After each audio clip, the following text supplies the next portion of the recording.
नाज़रीन, मुख्तसर वक्फे के बाद आपका दोबारा खैर मकदम है। आइए बढ़ते हैं मजीद अहम खबरों की तरफ। आम आदमी पार्टी के 3 सीनियर लीडरों के खिलाफ FIR दर्ज होने के बाद जुमेरात को दिल्ली पुलिस इन तीनों कायदीन के घर पहुंच गई। इन तीनों कायदीन में आशुतोष और शाजिया इल्मी भी शामिल है। इन तीनों कायदीन के अलावा दीगर 14 हामियों के खिलाफ कल दिल्ली में बीजेपी के दफ्तर के रूबरू एहतजाज के दौरान पेश आए तशद्दुद में जिम्मेदार करार देते हुए उन पर दिल्ली पुलिस ने पार्लियामेंट स्ट्रीट पुलिस स्टेशन में FIR दर्ज कर लिया था। इस दरमियान जुमेरात को आप लीडर आशुतोष के घर दिल्ली पुलिस पहुंची और उन्हें पूछताछ के लिए दिल्ली के संसद मार्ग पुलिस थाने ले गई। वहीं आपकी एक और लीडर शाजिया इल्मी के भी घर दिल्ली पुलिस पहुंची है। शाजिया इल्मी ने बीजेपी के इल्जाम को मुस्तरद करते हुए कहा है कि बीजेपी के दफ्तर पर होने वाली संगबारी की शुरुआत उनकी जानिब से हरगिज नहीं की गई थी। दिल्ली पुलिस ने आशुतोष और शाजिया इल्मी को पूछताछ के लिए थाने ले जा चुकी है। मैं बताना चाहूंगा कि हमने FIR दर्ज की है। उसके अलावा जिन जिन का नाम है, जिन जिन का इन्वॉल्वमेंट, सबकी अरेस्ट की जाएगी और सबके खिलाफ सख्त से सख्त कार्रवाई की जाएगी। किन किन लोगों के नाम है सर? आशुतोष, मैं नाम बताना चाहता हूँ, नाम आपको सब मालूम है। मिस्टर आशुतोष हैं और भी सब सारे जितने लीडर्स वहाँ प्रेजेंट थे, सभी के जो प्रेजेंट थे सबका नाम है और उनके खिलाफ कार्रवाई की जाएगी। कुछ MLA भी अरेस्ट किए गए हैं सर? कुछ MLA भी वहाँ पर थे मौके पर जो प्रेजेंट थे, चाहे MLA हो चाहे कोई और नेता हो, सभी का नाम है। और जो उसमें इंडल्ज हुआ था कल की एक्टिविटी में, क्योंकि इलीगल एक्ट था और वहां जाके बीजेपी हेडक्वार्टर में इस तरह किसी को परमिशन नहीं दी जाती और वहां जाके तोड़फोड़ करना, गाड़ियों को तोड़ना, उनके बैरिकेड पर चढ़ जाना, बैनर्स को तोड़ना, ये पूरा हुआ इलीगल एक्ट है और उनके खिलाफ सख्त से सख्त जो पुलिस की कार्रवाई कानून के हिसाब से प्रोफेसर आनंद कुमार अरेस्ट है क्या सर? ये एविडेंस है, पुलिस एविडेंस कलेक्ट करती है और सारे के सारे एविडेंस है हमारे पास और फर्दर इन्वेस्टिगेशन करके ऑन मेरिट पूरा का पूरा केस डिसाइड होगा। हमारे तो 17 लोगों के खिलाफ इन्होंने मामला दर्ज करने का काम किया है, जिसमें शाजिया, मैं और प्रोफेसर आनंद कुमार, इनका नाम भी शामिल है। क्या दुनिया इस बात को यकीन करेगी कि प्रोफेसर आनंद कुमार, जो देश के इतने बड़े सोशियोलॉजिस्ट हैं, बहुत ही सॉफ्ट स्पोकन है, वो वहां पे दंगा फैला रहे थे और नलिन कोहली जो डंडा लेके बाहर आए हैं और हमारे कार्यकर्ता शैलेंद्र को जिन्होंने पीटा है, जिनके सिर पे चोट लगी है, आर्मी में जो भर्ती हुए थे और कल सारे मीडिया ने उनको देखा था, उनके खिलाफ कोई कार्रवाई नहीं होगी। मैं साफ तौर पर कहना चाहता हूं कि दरअसल दिल्ली की पुलिस जो है वो इस वक्त नरेंद्र मोदी के इशारे पर और उनसे आदेश ले रही है। वो देश के होम मिनिस्टर, देश के गृहमंत्री सुशील कुमार शिंदे से आदेश नहीं ले रही है। यही कारण है कि आम आदमी पार्टी के कार्यकर्ताओं और नेताओं को गिरफ्तार किया गया है। रात भर उनके साथ उनको प्रताड़ित किया गया है। पवन पांडे नाम के हमारे कार्यकर्ता को जमकर जूतों चप्पलों से मारा गया है। क्या उन पुलिस वालों के खिलाफ कार्रवाई होगी? और बीजेपी के किसी भी कार्यकर्ता के खिलाफ, किसी भी नेता के खिलाफ किसी भी तरीके की कार्रवाई न करना इस बात को साबित करता है कि इस देश की पुलिस ने, दिल्ली पुलिस ने मान लिया है कि नरेंद्र मोदी ही देश के प्रधानमंत्री होंगे। अगर कल ऐसा नहीं हुआ तो फिर दिल्ली पुलिस क्या सोचेगी इस बारे में? हमारे कम से कम 3 दर्जन कार्यकर्ताओं को चोटें आई हैं। जिन कार्यकर्ताओं को चोटें आई हैं उन्होंने क्या अपना से जमीन पे मार रखा है? अपने दांत तोड़ रखे हैं उन लोगों ने? क्या अपनी आंख उन्होंने फोड़ने का काम किया है? और ये सब बीजेपी के पत्थरों से चोट लगी हुई है, लेकिन एक भी बीजेपी का आदमी को चोट नहीं आई, बीजेपी के एक भी आदमी की गिरफ्तारी नहीं हुई। और कल रविशंकर प्रसाद जी कह रहे हैं कि आम आदमी पार्टी के लोगों ने हमारे गमले तोड़े हैं। ये है बीजेपी। रविशंकर प्रसाद जी कहते हैं आम आदमी पार्टी के लोगों ने हमारे गमले तोड़े हैं और उनको ये दिखाई नहीं पड़ा कि हमारे लोगों के सर फूटे हैं। हमारे सर फूटे तो गिरफ्तारी जो है वो बीजेपी के लोगों की नहीं होगी। उनके गमले टूटेंगे तो आम आदमी पार्टी के लोगों की गिरफ्तारी होगी। हम लोग तो खैर देखते हैं कि ये लोग क्या करते हैं। अभी तक तो उन्होंने FIR की कॉपी भी नहीं दी है। रात भर तो उनको ऐसे ही डिटेन करके रखा। कल शाम 5 बजे से लेकर 10 बजे तक ऐसे ही, 10 बजे तक नहीं, रात में 1 बजे तक तो ऐसे ही डिटेन करके रखा, कुछ बताया भी नहीं कि भाई क्या है। तो हम लोग अब देखेंगे कि वो लोग क्या करते हैं। और हम लोग पुलिस में एक कंप्लेंट भी फाइल कर रहे हैं, जो कल भाजपा के लोगों ने जो पथराव वगैरह किया और जो मारपीट करी उसके खिलाफ, और इलेक्शन कमीशन को भी कंप्लेंट करेंगे, जो दिल्ली में हुआ, जो लखनऊ में हुआ, जो गुजरात में हुआ, सब। All I would like to say is that I was there from the first minute. I left only later because I had been water cannoned and I was shivering. I was in a bad shape. We were just standing there most peacefully, shouting slogans. That's all we were doing, and this was the idea. It was shocking to see that the Delhi police was just watching and looking at us and not the BJP headquarters and what was happening inside. The gates were shut. Behind the gates, they were standing on elevated platform, I don't know what it was, and they started throwing stones at us. There was a point of time, and anybody from television would know that what is the time at 5 o'clock, 6 o'clock and 6:30. The light changes. You can catch it on your camera as to what happened. So you can actually, you can't fudge like they could fudge in that media Sarkar sting. You can take into, because it was all outdoors. So in the beginning you will see that we were standing there most peacefully. The footage says that everything was out there in front of the television camera. We were water cannon, we took it. I stood right in the midst of that and we took it, and many of us actually braved that. Then when the water cannon stopped, we went up further. Again there were stones. Then they became bricks. Then they became wooden planks. A lot of our women and a lot of even youngsters got hurt. The mistake, and I must say that we should not have retaliated. We were completely quiet and restrained in the first 40 minutes, or maybe longer, 4 to 6, yeah, for an hour. And I think when some of us got hurt and more people came and watched this tamasha on TV, we came back, and this was only as a reaction, and I regret even that. I regret that some of us actually did something they should not have. Because this is not what we do. None of our protests have been violent, ever.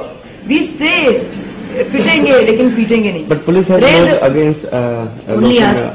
That is a matter of concern. That just shows how biased Delhi police is. I'm ready to face any kind of arrest, but I will ask this question of the Delhi police, that this was discriminatory, that this was totally one-sided, that they are working at the behest of Gujarat government and Narendra Modi, so to speak. Why can't they be fair? Why are they seeing only Aam Aadmi Party workers and the retaliation 1 hour later? Why couldn't they see what was happening for 1 hour on the other side?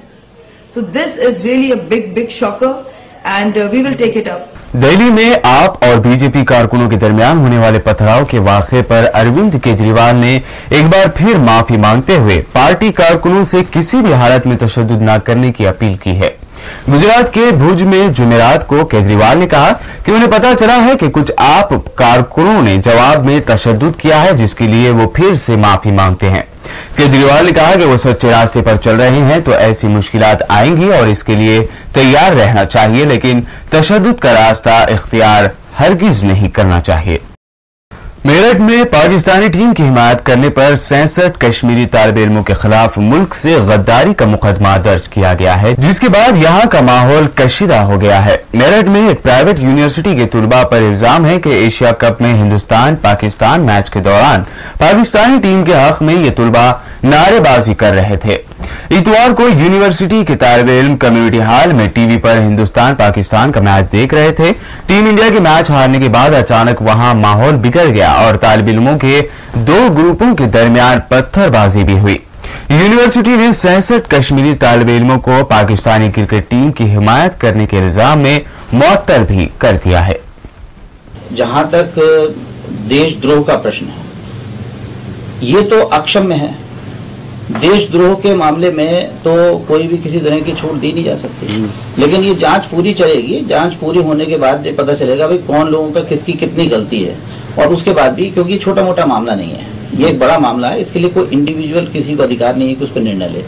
इसमें पूरी committee तय करेगी, और इसमें हम लोग तय करने से पहले हम लोग सरकार के अधिकारियों से और पुलिस के अधिकारियों से भी चर्चा करेंगे। वो बाहर के थे, हम लोगों ने कहा कि जाएंगे, वहाँ चले गए ये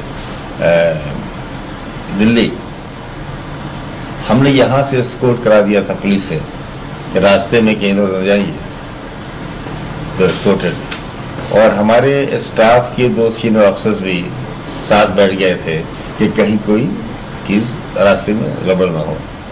बिहार के वजीर आला और जेडीयू लीडर नीतीश कुमार ने नरेंद्र मोदी का नाम लिए बगैर दावा किया है कि वो वजीर आजम के ओहदे के लिए दीगर उम्मीदवारों के मुकाबले ज्यादा काबिल हैं। नीतीश कुमार ने कहा कि आज जो लोग वजीर आजम के उम्मीदवार बने फिर रहे हैं, क्या उनके पास नीतीश कुमार जितना तजुर्बा है? नीतीश ने बगैर नाम लिए नरेंद्र मोदी पर निशाना लगाते हुए कहा कि जो लोग पार्लियामेंट की क़यादत करना चाह रहे हैं, क्या उन्हें पार्लियामेंट में बैठने का कोई तजुर्बा है? अपने बयान में नीतीश कुमार ने अपने तवील तजुर्बे का जिक्र करते हुए कहा कि उनकी तरफ से किए गए कामों को भी देखा जाना चाहिए। नाज़रीन, आइए अब देखते हैं अहम बैनुल-अक़वामी खबरें। खलीज टाउन काउंसिल के रुकन कतर के साथ कशीदगी में इंतहाई इजाफे के बाद खलीज अरब के 3 दौलतमंद मुल्कों ने दोहा से अपने सफीरों को वापस बुला लिया। सऊदी अरब, मुत्तहदा अरब अमारात यानी यूएई और बहरीन ने यह इक़दाम कतर की जानिब से मिस्र की इस्लामी सियासी जमात इख्वानुल मुस्लिमून और खित्ते के दूसरे ममालिक में उसकी शाखों की मुसलसल हिमायत के रद्द-ए-अमल में किया है। इन तीनों मुल्कों ने इल्जाम आयद किया है कि कतर उनके अंदरूनी मामलात में मदाखलत कर रहा है। एक मुश्तरका बयान में दोहा में तैनात अपने अपने सफीरों को वापस बुलाने का ऐलान करते हुए कहा गया है कि कतर ने इलाकाई सिक्योरिटी मुआहदे की खिलाफ वर्जी की है और उन्होंने अपनी सलामती के पेश नजर यह फैसला किया है। इस फैसले पर कतर ने अफसोस का इजहार करते हुए कहा कि वो जवाब में उन मुल्कों से अपने सफीरों को वापस नहीं बुलाएगा। पेरिस में यूक्रेन के बहरान के बारे में होने वाले मुज़ाकरात में अमेरिका और यूरोपीय अक़वाम के मुतालबात को रूस ने मानने से इनकार कर दिया है।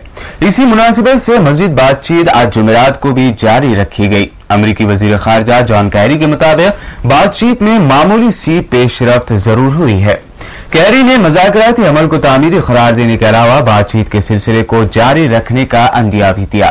पेरिस में होने वाले मुज़ाकरात में अमेरिका के अलावा जर्मनी, फ्रांस और बरतानिया के वज़ीराए ख़ारिजा भी शरीक रहे। रूस की नुमाइंदगी वज़ीर ख़ारिजा सरगेई लारूफ कर रहे हैं। बोलिविया में सालाना मेले के दौरान मुख्तलिफ हादसात और पुरतशद्दुद वाक़यात में 70 अफराद हलाक हो गए हैं। बोलिविया की राजधानी लापेज में 4 रोजा सालाना मेले का इनेकाद किया गया, जिसमें हजारों अफराद ने शिरकत की। बोलिविया के पुलिस के मुताबिक मेले के दौरान मुख्तलिफ पुरतशद्दुद वाक़यात और हादसात में 70 अफराद हलाक हुए हैं।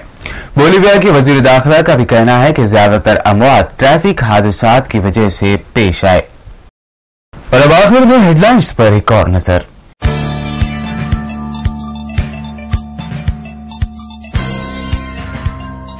लंबे सस्पेंस का साबिक चीफ मिनिस्टर ने किया खात्मा, नई सियासी पार्टी के क़याम का किया ऐलान।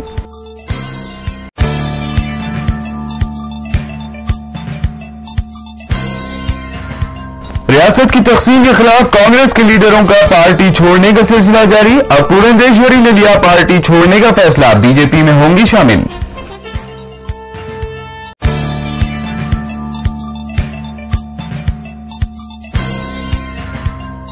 कमलनाथ का दौरे हैदराबाद, चीफ सेक्रेटरी, डीजीपी समेत आला अहदेदारों से की मुलाकात, तकसीम रियासत के उमूर पर भी किया तबादले ख्याल।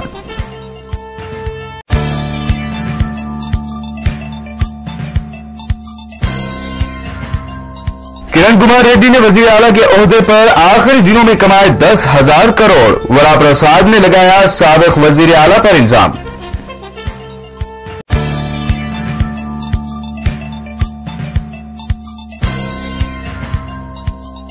बीजेपी के दफ्तर के बाहर होने वाले पुरतशद्दुद वाक़ये में आपके 3 लीडरों के खिलाफ एफआईआर दर्ज, आशुतोष और शाजिया को पूछताछ के लिए पुलिस स्टेशन ले जाया गया।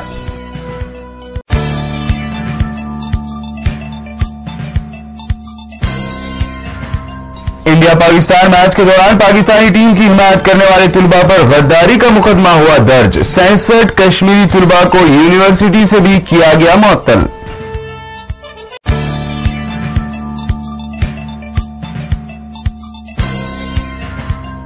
और सऊदी अरब, यूएई और बहरीन ने कतर से अपने सफीरों को वापस बुलाने का किया ऐलान। मिस्र की इख्वानुल मुस्लिमून की मुसलसल हिमायत पर उठाया गया कदम।